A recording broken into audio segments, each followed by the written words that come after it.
नमस्कार। गांव गांव का हो उत्थान, एक लक्ष्य एकल अभियान। उत्थान का ये जय घोष लेकर एकल अभियान आज राष्ट्र के कोने कोने में पहुंच रहा है और एकल अभियान के प्रणेता, अभिभावक, प्रेरणा स्तंभ आदरणीय श्री श्याम जी गुप्त आज हमारे साथ हैं। नमस्कार श्याम जी।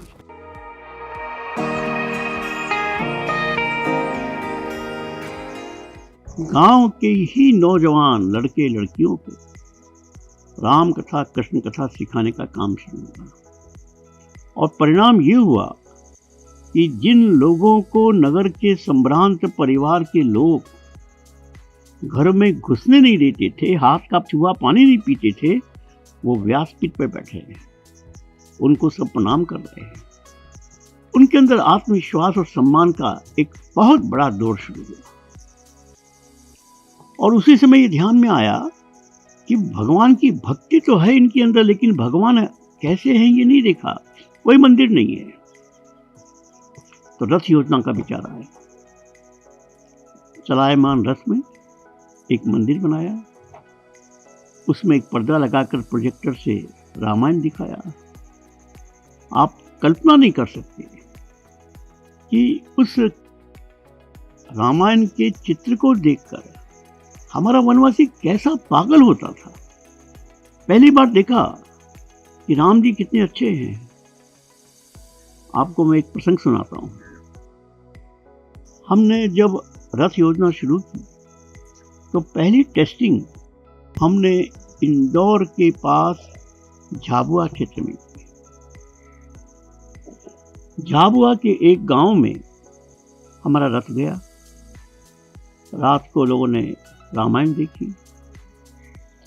दूसरे दिन रथ तो दूसरे गांव में चला गया, लेकिन गांव के लोगों ने उस क्षेत्र का जो बड़ा पादरी था उसको आमंत्रित किया कि हमें आपसे जरूर ये बात करनी है। वो पादरी बड़ा खुश होकर आया। गांव के लोग इतने गुस्से में थे कि आकर ऐसी पिटाई की कि मरते मरते बच गया। कांग्रेस का राज था मध्य प्रदेश में भी और सारे देश में भी। स्वाभाविक रूप से पुलिस आई। गांव के मुखिया ने कहा कि इंस्पेक्टर साहब, आपको जो करना है करिए, लेकिन पहले मेरे एक सवाल का जवाब दीजिए। ये पादरी 10 साल पहले हमारे गांव में आया था। इसने पूछा था तुम्हारा भगवान कौन है? हमने कहा राम जी हैं। हमसे पूछा राम जी को देखा है? अरे हमारा कहाँ भाग्य राम जी को देखने के लिए। देखना चाहते हो? अरे इससे अच्छी बात क्या होगी। क्रॉस पर लटके हुए एक व्यक्ति को 10 साल से हमको राम जी कहकर मूर्ख बनाता रहा।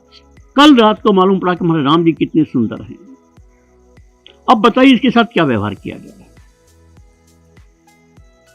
लेकिन इससे एक नया प्रश्न खड़ा हो गया। 100 किलोमीटर दूर इंदौर, गली गली में मंदिर, घर घर में कैलेंडर।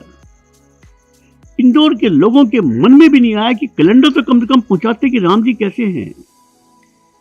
इस उदासीनता ने ही इस वनवासी को हमसे दूर किया। इसको दूर करने के लिए नगर संगठन, हमारा ग्राम संगठन और सबसे बड़ी बात थी हमारे सेवाव्रत। इसी वनवासी समाज के युवा और युवतियों ने देश के लिए, धर्म के लिए अपना जीवन दिया। हम उनको केवल उनका प्रवास का व्यय और थोड़ा सा खर्चा देते हैं। सारे लोग तो ये समझते हैं कि देश में केवल पैसे के लिए काम होता है। हमने इसे दिखा कि पैसे से बड़ा प्यार होता है। उनको सम्मान दो, उनको प्रेम दो, वो जीवन देंगे।